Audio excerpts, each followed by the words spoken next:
Voici la suite de l'apparition de ce matin, 30 novembre 2024. La main invisible écrit sur le mur.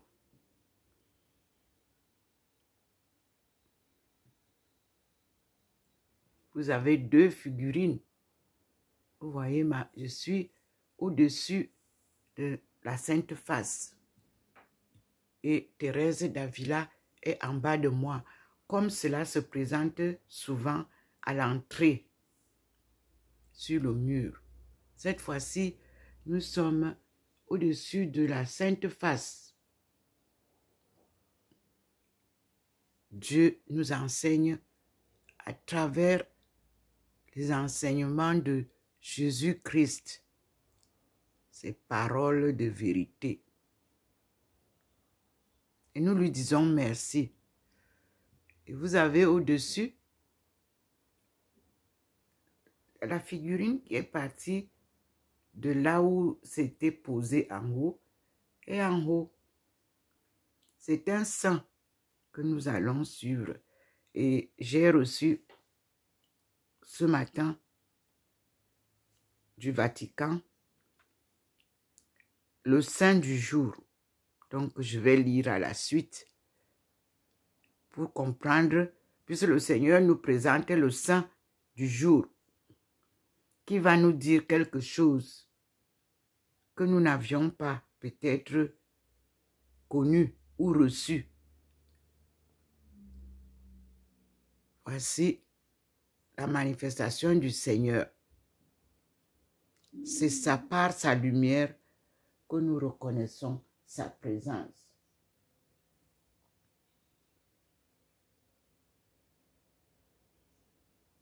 Vous êtes à mon coin de prière journalière.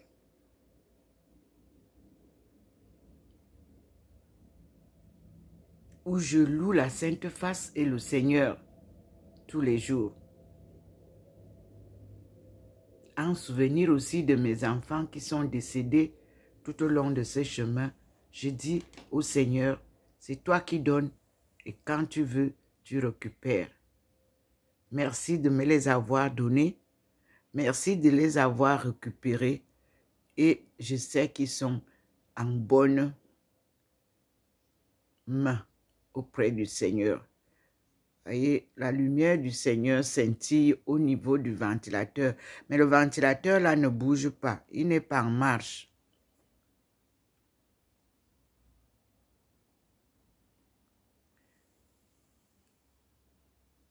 Voilà. Nous disons merci au Seigneur. Et nous restons à son écoute. À tout à l'heure, mes frères et sœurs. Je suis Ndomo Melingi Thérèse. Aïcha est mon surnom donné par la Chine et l'Arabie Saoudite.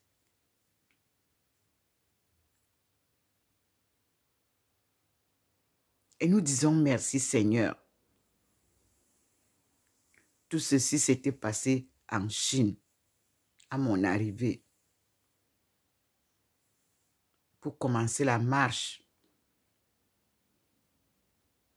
sur les pas de nos aïeux pour la coopération Chine-Afrique. Une marche fructueuse que nous continuons, guidés par le Seigneur. C'est son plan de salut du monde. Et nous disons merci parce qu'il choisit ses appelés. Il les envoie en mission. Et il veille à la réalisation de cette mission. Quelles que soient les difficultés que vous rencontrez sur le chemin, le résultat est glorieux. Nous sommes en marche. Depuis 2020, nous avons l'ONU qui a un programme relié au programme de Dieu. Le plan de 2025 par les femmes et les jeunes pour préparer 2030, c'est-à-dire le décollage socio-économique des peuples choisis par Dieu, les fils d'Adam et Ève, ballottés par les vents qui soufflent autour d'eux. Mais Dieu vient dire stop à tout ça et renverse la situation, comme vous le voyez. Et il vous dit, n'ayez pas peur. J'ai vaincu le monde que mon Père a créé et que les hommes ont transformé.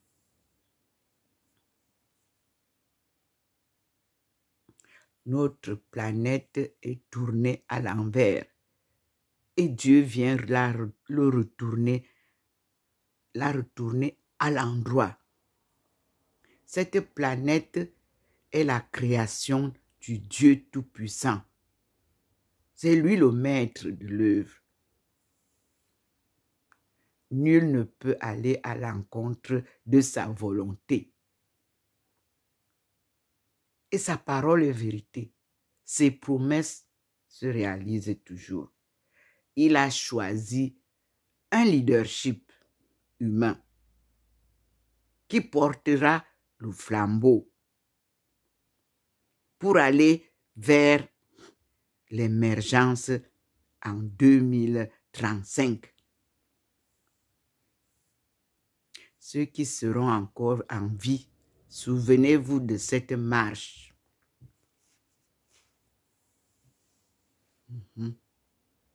Et tout ce que je vous dis, j'aurais bien voulu écrire, mais mon peuple ne sait plus écrire ni lire. Et même maintenant, le peuple colonisateur, eux aussi ne savent plus ni lire ni écrire. C'est ça les merveilles des mystères de Dieu.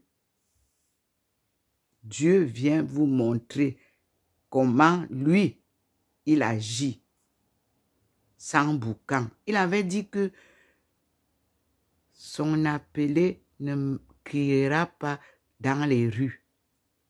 Oui, lui, il arrive et il bouleverse tout et il passe. Ce Dieu invisible. Regardez vous-même les manifestations sur le mur. Comme Daniel nous avait raconté dans Daniel 5, la main invisible a écrit sur le mur du roi. Allez lire. Mais nous, on ne nous a pas fait lire ça. Le Seigneur ramène donc ce livre saint que lui-même a écrit et qu'il a enseigné, non seulement à ses disciples, mais même au peuple premier. Il y a toujours un début à chaque chose. Et on a dit que les premiers sont devenus les derniers. Donc, comme nous sommes derniers, il dit que on redeviendra premier. Donc, il vient nous porter, il vient nous prendre pour nous montrer tout. N'ayez pas peur. Dieu est à l'œuvre. Et c'est un marathon sans compétition. L'argent ne peut solutionner aucun problème de cette marche. Seule la puissance de la parole de Dieu. Nous commençons donc aujourd'hui, 30 novembre 2024, la phase de l'étude de la parole de Jésus-Christ selon la volonté et la sagesse de Dieu le Père. Alléluia. Amen. Et pour arriver à ça, il faut que nous soyons accompagnés par sa mère, Ève Nouvelle, Marie. C'est elle qui nous aide à dénouer tous les nœuds du chemin. Oui, comme chaque mère, c'est elle qui nous enseigne la langue qui va nous aider à comprendre les Écritures et la parole divine. Nous sommes sur la bonne voie. Et ici, seul, là où le Seigneur m'a apparu, à chaque étape, restent les nœuds qu'il faut dénouer pour comprendre. Jésus m'a apparu au Cameroun avec sa tête couronnée d'épines au jour de sa passion. Jésus m'a apparu en Chine quand Dieu l'a envoyé pour me donner la parole. Il m'a enseigné 2 chansons. Je les ai déjà publiées.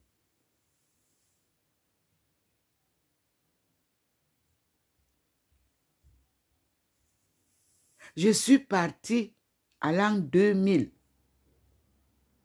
Avant l'an 2000, je suis allée à l'an 1996 à l'ambassade d'Arabie Saoudite pour mes recherches en économie mondiale et commerce international. Le Seigneur m'a apparu. Il m'a dit, aujourd'hui, tu vas devenir musulmane. J'ai dit non, je suis catholique. Il m'a dit, tu as dit que tu vas me suivre. Non, j'ai dit oui. Il dit, c'est moi le chemin, suis-moi. Je ne t'ai pas dit de quitter l'église catholique, mais je t'ai dit d'embrasser l'islam pour découvrir que ce n'est qu'une seule religion. Oui, mes frères, après Jésus, nous avons eu Mohamed. Pour ceux qui se battent inutilement dans les discussions de religion, prenez les 2 livres, asseyez-vous tranquillement, ouvrez les 2 livres et lisez.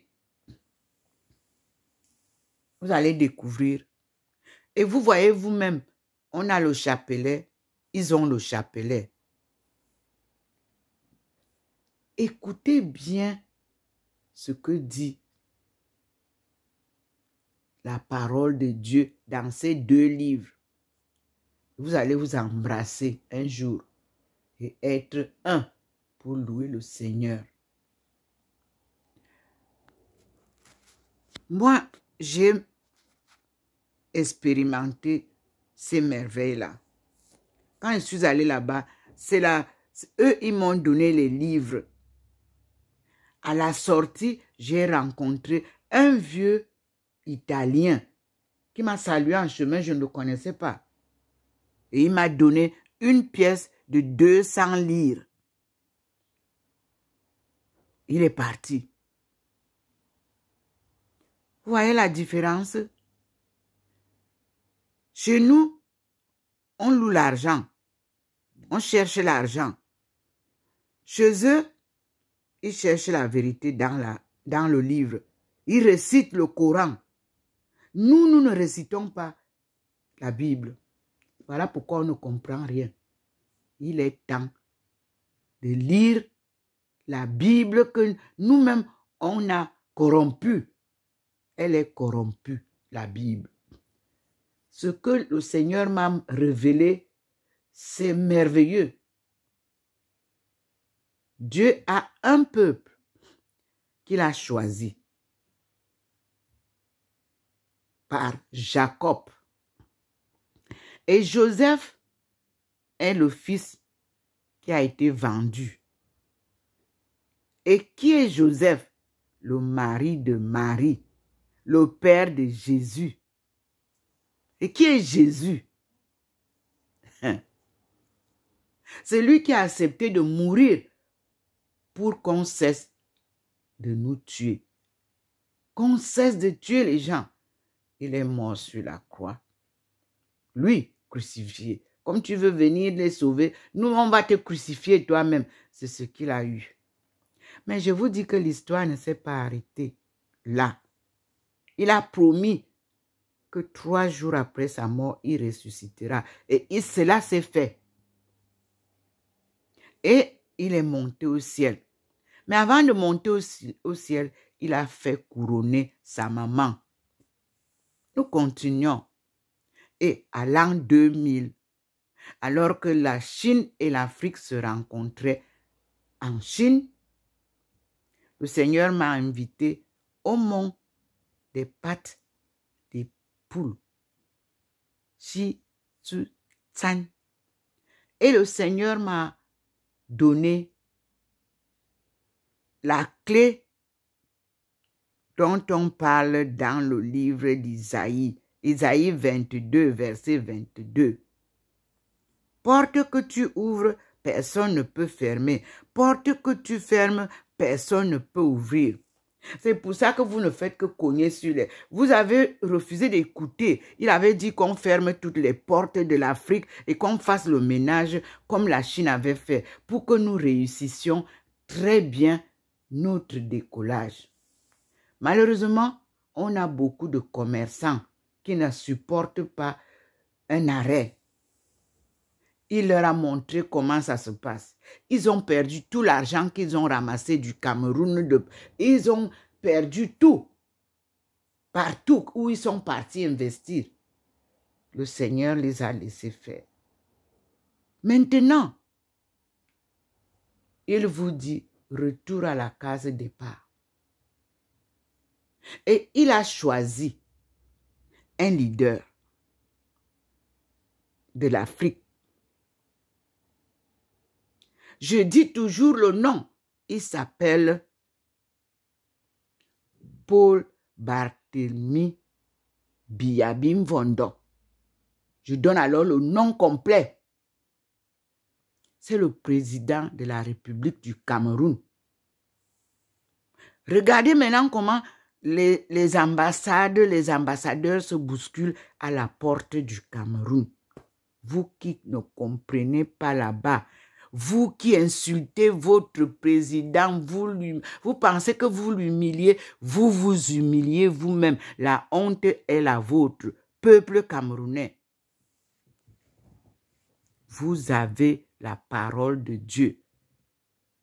Elle est tranchante comme une lame à double facette.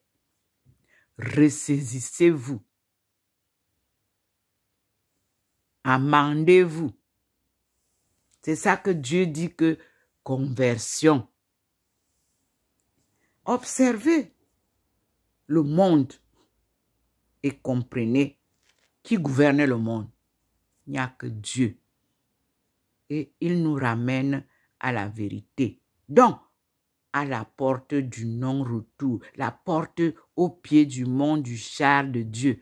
Il n'y a pas 2 pays qui ont ce nom-là. Le seul mont qui s'appelle le mont du char de Dieu, où Enoch est monté au ciel sans mourir. C'est lui. C'est le leadership là qui se prépare par Dieu, comme vous voyez là. Tantôt vous dites qu'il va mourir, tantôt vous dites qu'il est mort, tantôt vous dites qu'il est malade, qu'il ne peut pas se mettre debout. Nous avons vu hier alors. Il a reçu combien d'ambassadeurs? Tout seul debout. C'est Dieu qui vous montre que vous dites qu'il est quoi? Il est vieux. Sachez qu'à 90 ans, Sarah a fait son premier enfant. Avec son mari qui était aussi vieux. Les mystères de Dieu sont insondables.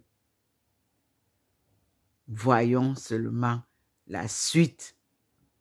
À partir de ce chapelet que nous prenons pour la paix de l'Afrique, jusqu'à ce que les armes se taisent et qu'on loue Dieu et que tout genou fléchisse, nous allons réciter ce chapelet. Le Seigneur dit qu'on l'a badigeonné de chaux blanc. Lui, il est noir, Jésus. Avec tous ses apôtres qui étaient ses frères et ses cousins et tout ça, tous sont noirs. Donc, nous allons revivre cette beauté noire. Car toute couleur commence par le noir. Et toute histoire du monde commence par le noir. Et la lumière jaillit du noir. Alléluia. Amen. Ainsi soit-il selon la volonté de Dieu. C'est lui qui nous inspire ce qu'il veut que nous entendions. Observez le mur, là où tout se manifestait là. Et il a reposé la personne en haut. Et nous sommes ici, à l'écoute de cette personne-là. Nous allons donc lire ce que le pape m'a envoyé. Si je dis le pape, je vais dire Rome, le Vatican. Je ne cause pas avec le pape. Je reçois comme toute carmélite célébrant à domicile les lectures que vous recevez aussi. Et le Vatican nous donne ces lectures-là. À qui, s'il vous a partagé, vous pouvez les voir aussi. Ne quittez pas. Je prends la page qui m'a été envoyée.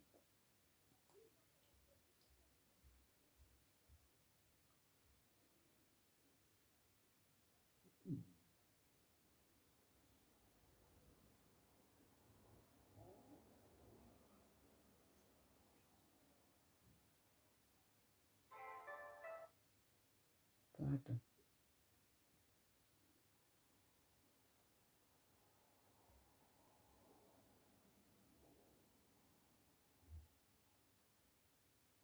Voilà, nous y sommes. Le Vatican nous annonce qu'aujourd'hui, c'est la fête de Saint André. Et le Seigneur, voici la page que j'ai reçue. Et j'ouvre.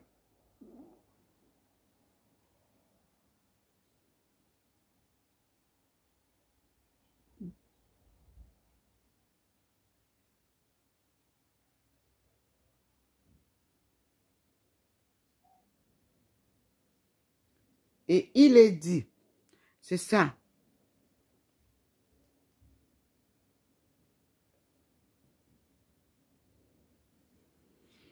Le saint du jour, Vatican News, le saint du jour. Samedi 30 novembre, Saint André. Saint André, apôtre, est le saint patron de l'Église orthodoxe de Constantinople. Frère de Simon-Pierre, il se distingue parmi les saints pour avoir été le premier à être appelé par Jésus. Voilà, voici ça qui est écrit, que j'ai reçu. Excusez-moi.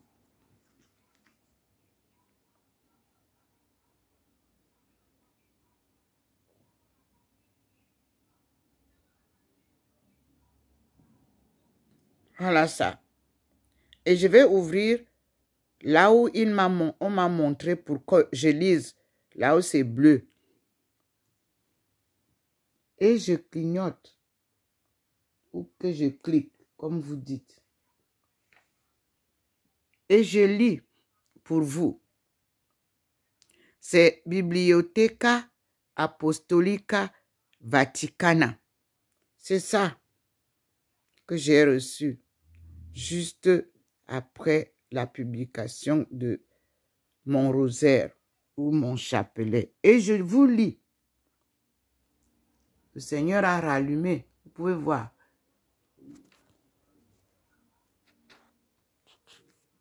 Et je me mets là en lisant.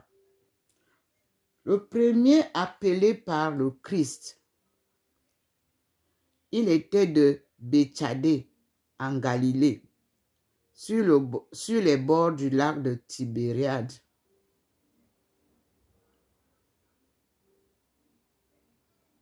Avec son frère Pierre, il vivait de la pêche. C'était un assoiffé de Dieu. Il avait entendu la prédication de Jean, le Baptiste. Avait sans doute reçu son baptême de pénitence et était devenu l'un de ses disciples, c'est-à-dire les disciples de Jean.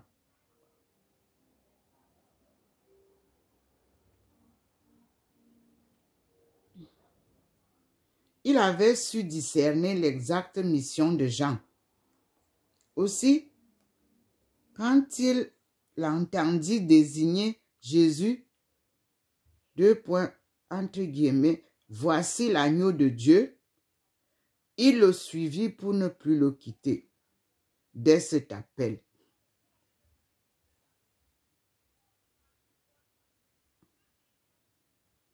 André devient apôtre, avant même d'en avoir reçu le titre. Il rencontre son frère Pierre et l'amène à Jésus. Il est l'homme qui sait nouer des contacts. Lors de la multiplication des pains, c'est André qui amène le jeune garçon portant ses 5 pains et ses 2 poissons. Quand des Grecs veulent rencontrer Jésus, c'est à lui qu'ils s'adressent tout naturellement. Il a un titre. Patron de Roumanie, d'Ukraine et de Russie. Mes frères et sœurs, un miracle. Écoutons. Des sources tardives font état de son supplice à Patras en Grèce. Au IVe siècle, ses reliques furent transférées à Constantinople. Une importante relique qui avait été déposée au XVe siècle au Vatican fut restituée en 1966 aux Orientaux en signe de la volonté de communion entre l'Église de Rome et les patriarcats orientaux. L'Ukraine voudrait qu'il y ait été le premier évangélisateur de Kiev. Et l'Écosse l'a choisi comme patron national. Dans son message au patriarche de Constantinople du 30 novembre 2009, le pape Benoît XVI rappelle que la commémoration du patron de ce patriarcat, frère de Saint-Pierre, doit encourager tous les chrétiens à répondre aux grands enjeux du moment, aux problèmes de plus en plus complexes qui se posent à la chrétienté et œuvrer au rétablissement de la pleine communion. La tradition rapporte qu'après la Pentecôte, il annonça l'évangile en Achaïe et mourut en croix à Patras. Une croix que l'apôtre a voulu en forme de X, comme l'initiale grecque du nom du Christ. L'Église de Constantinople le vénère comme son illustre patron.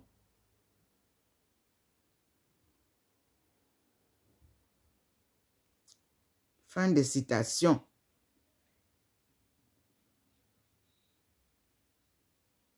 Votre contribution pour une grande mission.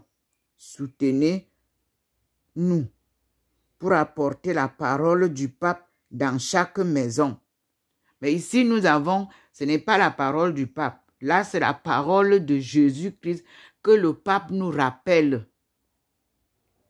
Nous avons les paroles du pape dans ses rencontres avec la population.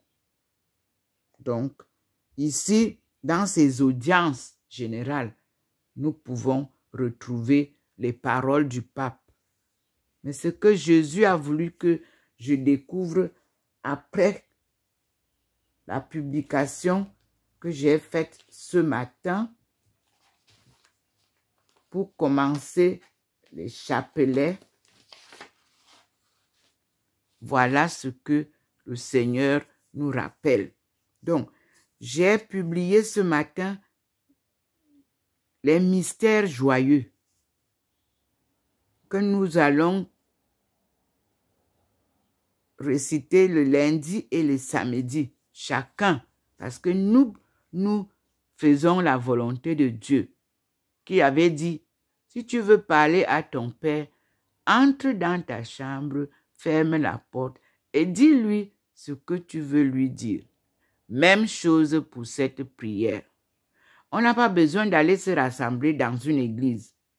Cette prière est donnée par Ndomo Melingi Thérèse, carmélite déchaussée de Thérèse d'Avila.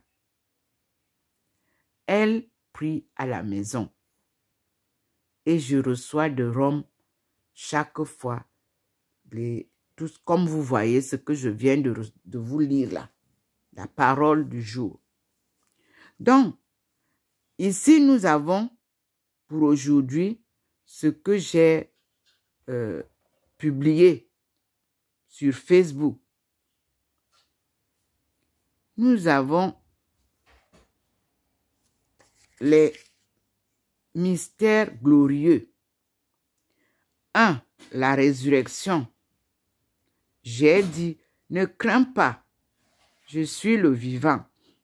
Je fus mort et me voici vivant pour les siècles des siècles. Vous lirez cela dans Apocalypse 1, verset 18. Et pour conseil, demandons le renouvellement de la foi et de la gloire de Jésus sur tout l'univers. 2. L'ascension. Je monte vers mon Père et votre Père, vers mon Dieu et votre Dieu, dit Jésus. Vous lirez cela dans Saint Jean, chapitre 20, verset 17. Alors, demandons la confiance et une ferme espérance dans les paroles de Jésus. 3. La Pentecôte. Le Consolateur, le Saint-Esprit, que le Père enverra en mon nom, c'est lui qui vous enseignera. Ceci est dit par Saint Jean, nous le rappelle dans chapitre 14, verset 26. Puis, 4. L'Assomption de Marie. Après son Assomption, son rôle ne s'interrompt pas. C'est dans Vatican II que nous le découvrons. Avec Jean-Paul II, le pape Jean-Paul II. Alors, Marie, tu es un pont d'amour entre le ciel et nous. Et nous lui demandons de manifester sa maternelle manifestation comme elle le fait ici dans ses apparitions chez moi. Qu'elle le manifeste en nos vies. Que vous soyez loin de moi, qu'elle le fasse en vos vies, de par le monde entier. Et apprends-nous la sainteté. Oui, nous ne connaissons pas qu'est-ce que c'est que la sainteté.